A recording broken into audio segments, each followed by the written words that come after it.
सर्वेषां स्वस्तिर्भवतु सर्वेषां शान्तिर्भवतु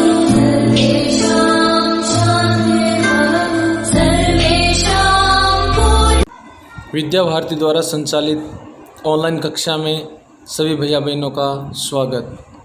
पिछले वीडियो में हमने वर्णों के बारे में पढ़ा था।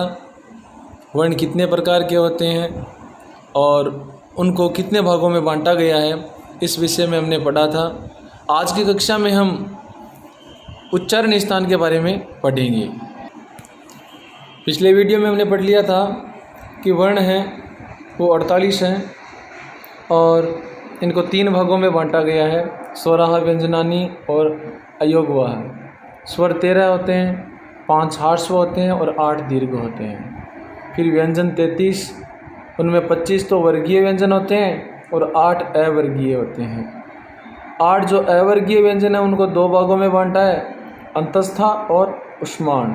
दोनों 4-4 होते हैं, 2 होते हैं अयोगवाह, अनुस्वार और विसर्ग। ये हमने पिछली कक्षा में पढ़ लिया था।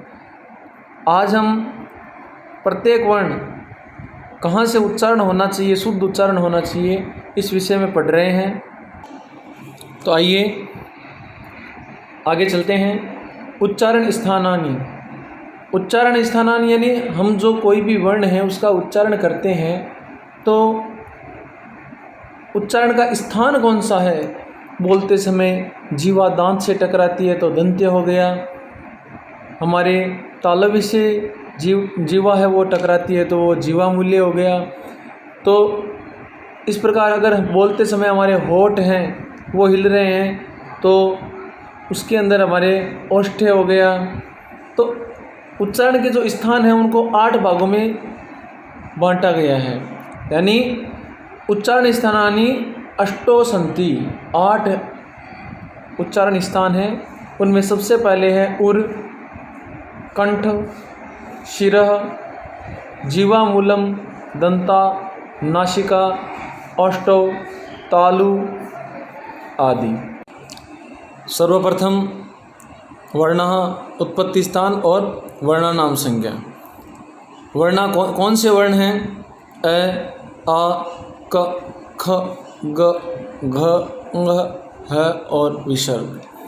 इन सब का जब हम उच्चारण करते हैं तो उत्पत्ति स्थान होता है कंठ, यानी बोलते समय हमारे कंठों से जो ध्वनि निकलती है, इसलिए इन सभी वर्णों को कंठ्य बोला जाता है। क्या बोला जाता है?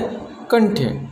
उसके बाद में नीचे दिया हुआ है ई, च, छ, ज, झ, य, श।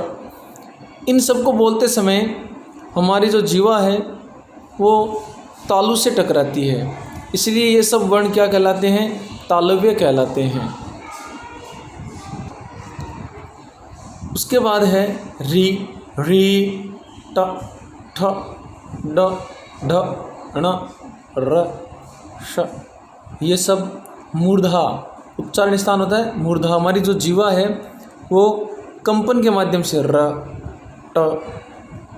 जीवा में हमारे क्या कुछ गतिविधि होती है, इसलिए क्या कहलाते हैं? मूर्धन्य है। अगला है ली, त, थ, द, ध, न, ल, श। बोलते समय हमारी जीवा हमारे दांत से टकराती है, इसलिए दंतः उच्चारण स्थान हो गया दंतः, और इन सभी वर्णों को कहते हैं दंत्य। उसके बाद है उ, प, फ, ब, भ, म।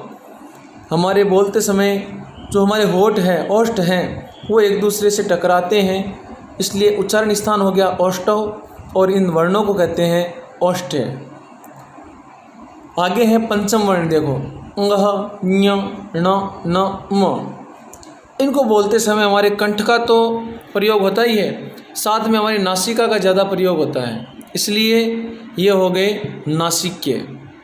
उसके बाद में है ए और ऐ। इनको बोलते समय हमारी जीवा है वो हमारे तालु को भी छूती है और कंठ से भी आवाज़ आती है, इसलिए ये हो गए कंठ तालव्य। उसके बाद है ओ, औ। कंठ औष्ठम, अर्थात बोलते समय कंठ और ओष्ठम यानी होठ, इनका भी प्रयोग होता है, इसलिए इनको बोलते हैं कंठोष्ठ। वह को बोलते समय हमारी जीवा दांत के भी टकराती है और हमारे होठ है वो भी आपस में टकराते हैं, इसलिए इनको बोलते हैं दंतोष्ठ। उसके बाद है अनुस्वार। अनुस्वार कोई भी लगा हुआ है तो उसको हम नाक के माध्यम से बोलते हैं, तो उच्चारण स्थान हो गया नासिका, और इनको बोला जाता है, जो वर्ण है उनको संज्ञा दी गई है नासिक्य।